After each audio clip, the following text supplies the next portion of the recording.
नमस्कार बच्चों, गणित के विद्यार्थियों के लिए मैं दीपक शर्मा एक बार फिर एक नया वीडियो लेकर आया हूं।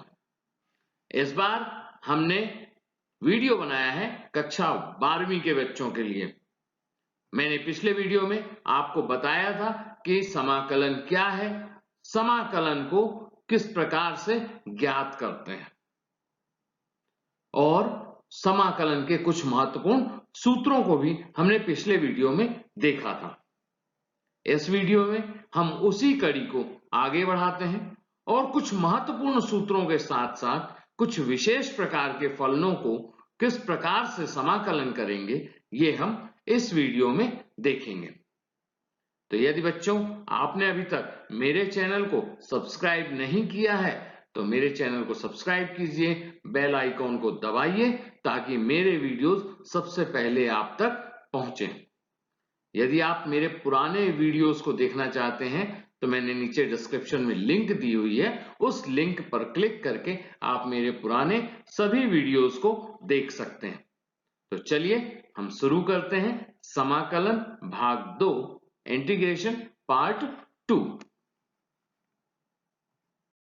बच्चों पिछले वीडियो में हमने पढ़ा था समाकलन के बारे में, कुछ महत्वपूर्ण सूत्र पढ़े थे जिनकी सहायता से हमने कई फलनों के समाकलन ज्ञात किए थे। उसी कड़ी को आगे बढ़ाते हुए हम कुछ अन्य महत्वपूर्ण सूत्र पढ़ने जा रहे हैं जिनकी सहायता से हम अनेक फलनों के समाकलन ज्ञात करेंगे। हमारा जो सबसे पहला महत्वपूर्ण सूत्र है वो है दो फलनों के गुणनफल का समाकलन सूत्र। बेटा इसको बहुत ध्यान से पढ़ना है आपको, है ना, क्योंकि इस सूत्र की सहायता से आप कई अन्य महत्वपूर्ण फलनों के समाकलन ज्ञात करेंगे जिन्हें हम पहले के सूत्रों की सहायता से नहीं कर पा रहे थे। मान लेते हैं हमारे पास दो फलन हैं f(x) और g(x), तब हमें उनके गुणनफल का समाकलन सूत्र ज्ञात करना है। तो integration of f(x) into g(x) बराबर होता है f(x) into integration of g(x) dx minus integration bracket के अंदर differentiation of f(x) into integration of g(x) dx bracket close dx। अर्थात दो फलनों के गुणनफल का समाकलन बराबर होता है पहला फलन गुणे दूसरे फलन का समाकलन माइनस पहले फलन का अवकलन गुणे दूसरे फलन का समाकलन है ना। मतलब अगर हमारे पास दो फलन हैं तो उनमें से हम एक को पहला फलन और दूसरे को दूसरा फलन मान लेते हैं और हम करते हैं पहला फलन बाहर, दूसरे का समाकलन माइनस पहले का अवकलन और दूसरे का समाकलन करके दोनों का गुणा करते हैं और गुणनफल का समाकलन करते हैं। ठीक है, समस्या है कि किसे हम पहला फलन मानेंगे और किसे दूसरा मानेंगे। ऐसा तो है नहीं कि हम फल किसी को भी पहला मान लें, है क्या? नहीं है ना। तो अब हम पहला फलन चुनने के लिए एलाइट नियम का प्रयोग करते हैं। एलाइट नियम ILATE, एलाइट नियम। एलाइट नियम में I जो है वो इनवर्स ट्रिग्नोमेट्रिक फंक्शन के लिए है, प्रतिलोम त्रिकोणमितीय फलन के लिए है, L जो है वो लॉगरिथमिक फंक्शन के लिए है, लघुगणक के लिए है, A अलजेब्रिक फंक्शन के लिए है, बीजगणितीय व्यंजक के लिए है, T ट्रिग्नोमेट्रिक फंक्शन के लिए है, त्रिकोणमितीय फलन के लिए है, और E एक्सपोनेंशियल फंक्शन के लिए है, मतलब चरघातांकी फलन के लिए। मतलब अगर दो फलन हमारे पास हैं और दो फलन में से पहला एक फलन इनवर्स ट्रिग्नोमेट्रिक फंक्शन का है तो उसे हम पहला फलन मानेंगे। यदि इनवर्स ट्रिग्नोमेट्रिक फंक्शन वहां पर नहीं है, प्रतिलोम त्रिकोणमितीय फलन नहीं है और लॉगरिथमिक है तो हम उसे पहला मानेंगे। यदि इनवर्स और लॉगरिथमिक दोनों नहीं, मतलब ना तो प्रतिलोम है ना लघुगणक है, अलजेब्रिक है, बीजीय व्यंजक है, तो उसे हम पहला मानेंगे। मतलब हम नियम का पालन करेंगे। ILATE जिस क्रम का होगा उस क्रम में अगर उससे पहले कोई अवयव नहीं है तो उसे हम पहला अवयव मानेंगे, पहला फलन मानेंगे। ठीक है, एक उदाहरण देख लेते हैं। हमने यहाँ पर एक प्रश्न लिया हुआ है, integration of x sin x है हमारे पास, इसका हमें समाकलन ज्ञात करना है। तो हमने यहाँ पर देखें तो हमारे पास यहाँ पर क्या है, दो फलनों का गुणा है, पहला फलन x है, दूसरा फलन sin x है ना। तो हम सबसे पहले मान लेते हैं I बराबर integration of x sin x। इसमें क्या है, x क्या है, बीजीय व्यंजक है और sin x ट्रिग्नोमेट्रिक फंक्शन है। इलेट में क्या होता है, ILA, a पहले आ रहा है मतलब बीजीय व्यंजक के x को हम पहला फलन मानेंगे और sin x को दूसरा फलन मानते हैं। अब x पहला हो गया, sin x दूसरा फलन हो गया, तो फलनों के गुणनफल का सूत्र क्या है, फलनों के गुणनफल का सूत्र है पहला फलन गुणे समाकलन दूसरे फलन का माइनस समाकलन ब्रैकेट के अंदर डिफरेंशिएशन पहले फलन का गुणे इंटीग्रेशन दूसरे फलन का इंटीग्रेशन, है ना, यही है ना। चलिए हमने इसी सूत्र को लिख लिया और हमने इसका इस्तेमाल किया, तो i बराबर आ गया x बाहर integration of sine x minus differentiation of x into integration of sine x का इंटीग्रेशन dx। ठीक है, साइन x का इंटीग्रेशन माइनस कॉस x होता वो हमने यहां पर लिख दिया, x का डिफरेंशिएशन 1 होता वो हमने लिख लिया और हमने इसको हल किया तो हमारे पास आ गया minus x cos x plus integration of cos x dx। cos x का समाकलन क्या होता है, sin x, तो वो हमने लिख लिया। तो हमारा आंसर आ गया minus x cos x plus sin x plus c। ठीक है बच्चों, इस प्रकार हम गुणनफल के सूत्र की सहायता से दो फलनों के गुणनफल का समाकलन ज्ञात कर सकते हैं। एक अन्य उदाहरण हम ले लेते हैं। इस उदाहरण में हम एक सूत्र निर्मित कर रहे हैं, सूत्र है integration of log x dx। हमें अभी नहीं मालूम है कि log x का समाकलन क्या होता है और अब हम यहां पर निर्मित करते हैं। चलिए हमने मान लिया I बराबर integration of log x।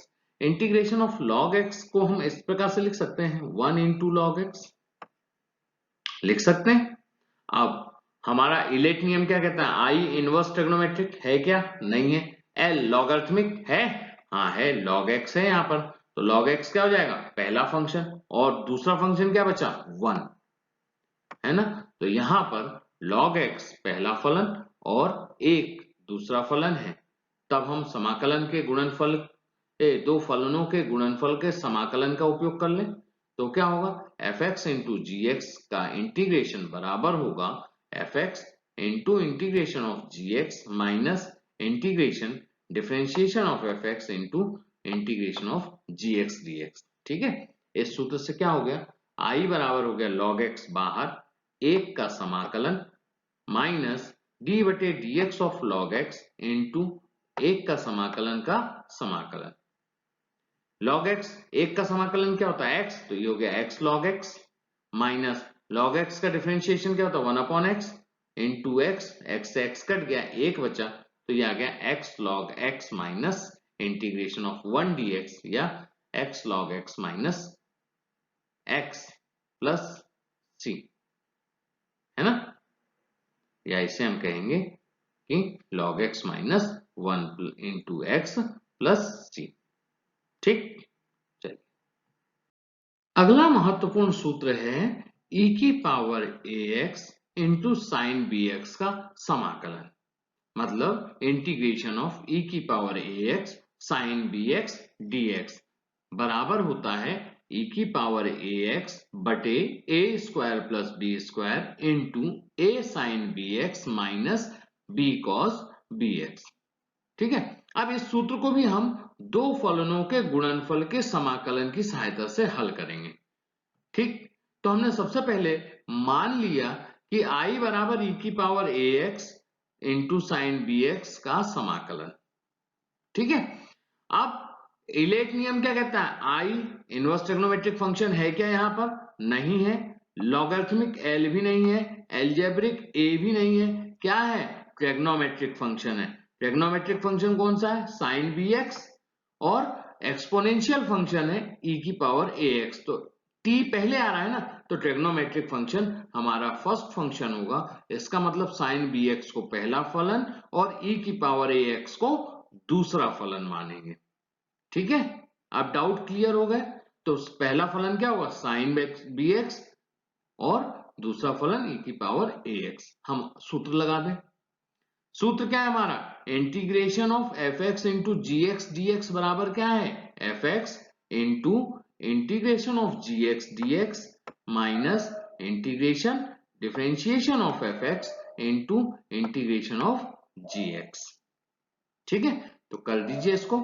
Sign x बाहर, साइन बी एक्स बाहर, e की पावर ए एक्स का समाकलन माइनस अवकलन साइन बी एक्स का गुणे समाकलन e की पावर ए एक्स का पूरे का समाकलन।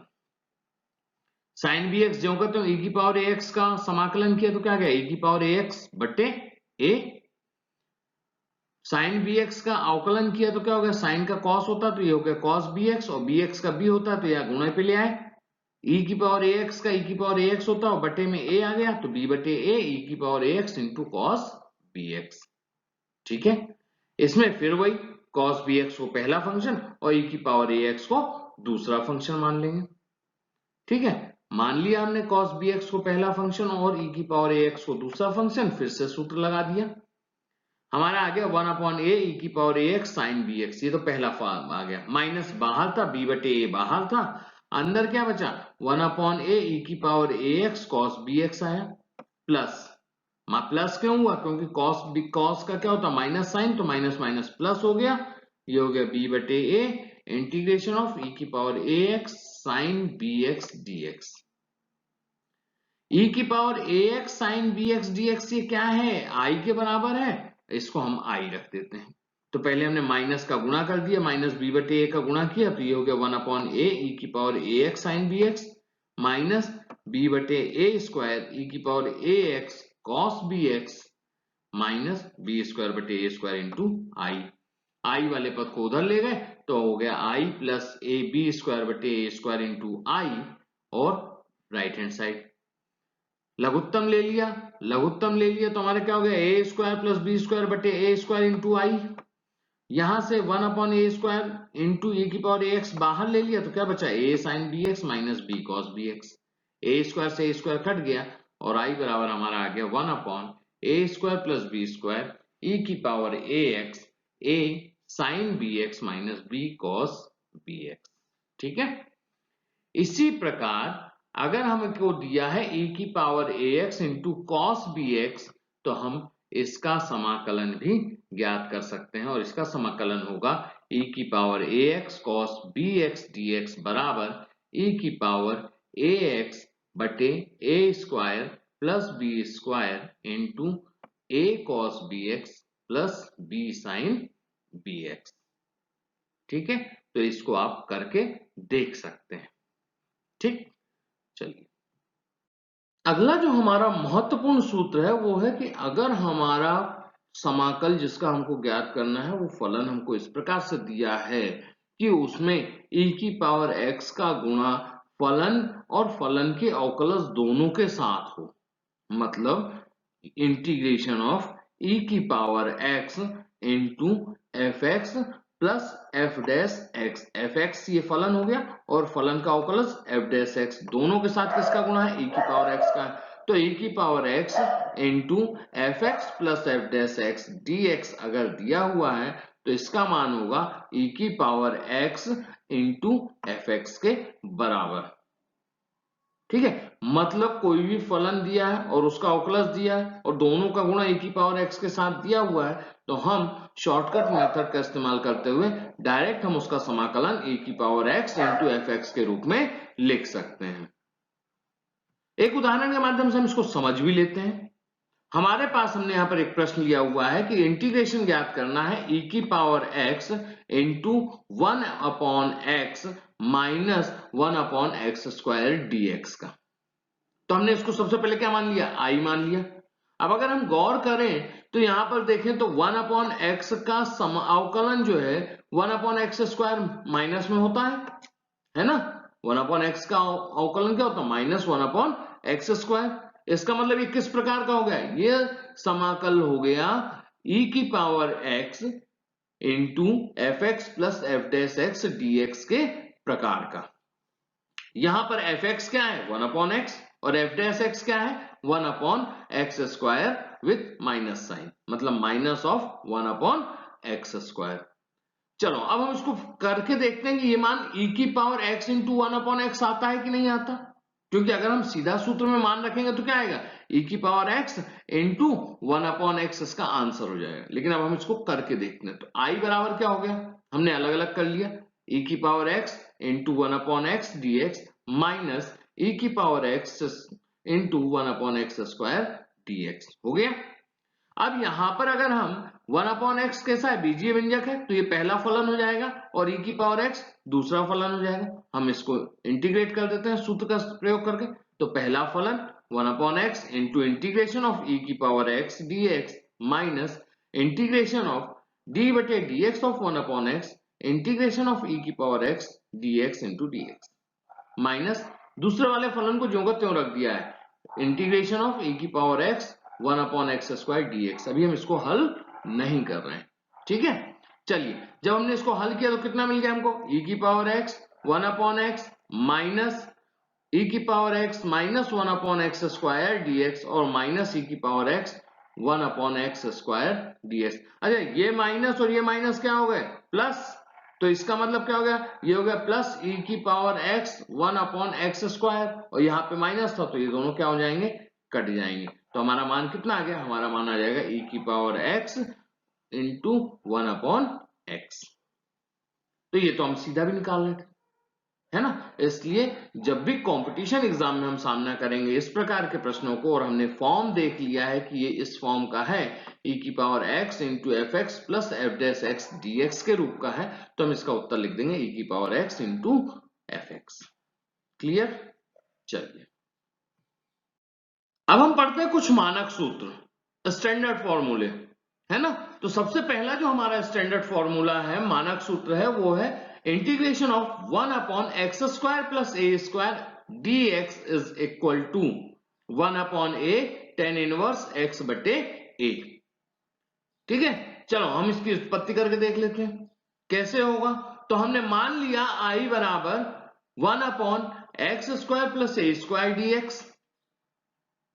अब हम यहां पे क्या करेंगे? प्रतिस्थापन विधि का प्रयोग करेंगे और प्रतिस्थापन विधि का प्रयोग करते हुए हम मानेंगे कि x बराबर a tan थीटा। हमने मान लिया x बराबर a tan थीटा। x बराबर a tan थीटा लिया तो dx बराबर क्या हो गया? a sec² theta d theta, है ना। दोनों मान हमने ऊपर रख दिए तो i बराबर क्या हो गया? 1/a स्क्वायर बाहर ले लिया और ये कितना बचा? tan² थीटा प्लस 1 और dx कितना था? a sec² theta. तो ये a से यहां से एक कट जाएगा, हमारा मान कितना बचेगा? 1/a। अच्छा 1 प्लस tan² थीटा बराबर क्या होता है? sec² थीटा, वो हमने लिख दिया। तो 1 प्लस tan² थीटा बराबर sec² थीटा लिख दिया, तो ये हो गया 1/sec² theta into sec² theta d theta. ये sec² थीटा और ये sec² थीटा क्या हो गए? कट गए। हमारे पास क्या बचा? 1/a integration of 1 into D theta. 1 का समाकलन क्या होता है? थीटा, तो ये हो गया 1/a इंटू थीटा। अब अगर हम यहां से x बराबर a tan थीटा से लें तो tan थीटा बराबर क्या आएगा? x बटे a आएगा। तो थीटा बराबर tan इनवर्स x बटे a, ये मान हमने यहां पर रख दिया। तो हमारा इंटीग्रेशन मिल गया 1/x² प्लस a² का समाकलन होता है 1/a tan इनवर्स x बटे a। ठीक है, इसी प्रकार दूसरा जो महत्वपूर्ण मानक सूत्र है वो है हमारा 1/√a² माइनस x² dx बराबर होगा साइन इनवर्स x बटे a। आप इसको भी हल करके देख सकते हैं। यहां पर हम x बराबर a साइन थीटा मानेंगे। x बराबर a साइन थीटा मानेंगे, आप इसी विधि का प्रयोग करेंगे, आपको मिल जाएगा कि 1 upon under root a square minus x square का क्या होता है, साइन इनवर्स x बटे a होता है। तीसरा सूत्र है हमारा 1 upon x under root x square minus a dx का इंटीग्रेशन जो होता है वो होता है 1 upon a sec inverse x बटे a। यहां पर x बराबर क्या मानेंगे, अगर इस रूप में है 1 upon x under root x square minus a square, तो हम x बराबर a सेक थीटा मान लेंगे, x बराबर a सेक थीटा मान लेंगे और हमारा आंसर जो मिलेगा वो करने पर 1 upon a sec inverse x बटे a के रूप में प्राप्त होगा। तो इस प्रकार से हमने 3 मानक सूत्रों को देखा है, एक को मैंने आपको बताया, 2 को आपको उसका अभ्यास करना है। ठीक, अगला हमारा मानक सूत्र है integration of 1 upon under root x square minus a square. अभी हमने क्या पढ़ा था, अभी हमने पीछे पढ़ा था a square minus x square, अब हम पढ़ रहे हैं x square minus a square root के अंदर। तो integration of 1 upon under root x square minus a square d x बराबर होता है log x plus under root x square minus a square. चलिए इसको निकाल लें। माना i बराबर क्या होगा, i बराबर हमने मान लिया integration of 1 upon under root x square minus a square dx। i बराबर जब हमने इसको ये माना है तब हमारा क्या हो जाएगा, x बराबर हम क्या मानेंगे a सेक थीटा। चलिए हमने मान लिया x बराबर a सेक थीटा, तो dx बराबर क्या होगा a sec theta into tan theta d theta. अब हमने इन दोनों मानों को ऊपर रख दिया, तो i बराबर क्या हो गया, हमें i बराबर हमें मिल गया 1 upon under root a square बाहर ले लिया sec square theta minus 1 into sec theta tan theta. Sec square theta क्या होता है, टेन स्क्वायर थीटा होता है ना, सेक स्क्वायर थीटा माइनस 1 बराबर क्या होगा टेन स्क्वायर थीटा, तो हमने यहाँ पे मान रख दिया। अच्छा a कॉमन लिया तो a और a कट गया, तो हमारे पास क्या बचा 1 upon under root tan square theta into sec theta into tan theta d theta. Tan theta root से बाहर आएगा और टेन थीटा कट जाएंगे, हमारे पास जो मान बचेगा वो बचेगा integration of sec theta d theta. अब सेक थीटा का क्या होता है, सेक थीटा का हमारे पास इंटीग्रेशन हमको मालूम है ना, log sec theta plus tan theta होता है, हमने log sec theta plus tan theta. Tan theta को हम किस में बदल लें, सेक थीटा में, तो टेन थीटा को हम लिख सकते हैं under root sec square theta minus 1 लिख सकते हैं, हमने लिख लिया। अब सेक थीटा बराबर क्या है, सेक थीटा बराबर है एक्स बटे ए, तो हमने एक्स बटे ए रख दिया, तो ये हो गया लॉग एक्स बटे ए प्लस अंडर रूट एक्स बटे ए का स्क्वायर माइनस 1। ए को लघुत्तम ले लिया और बाहर कर दिया, तो हमारा ये हो गया log x into under root x square minus a square, और लघुत्तम के नियम से minus log a. Minus log a क्या है, एक कांस्टेंट है, स्वेच्छ अचर है, अतः उसको हम छोड़ देते हैं और हमारा सूत्र हो जाता है समाकलन 1 बटे under root x square minus a square d x बराबर log x plus under root x square minus a square. ठीक है, इस प्रकार से हम एक और सूत्र बनाते हैं, वो होता है समाकलन 1 upon under root x square plus a square dx बराबर log x plus under root x square plus a square.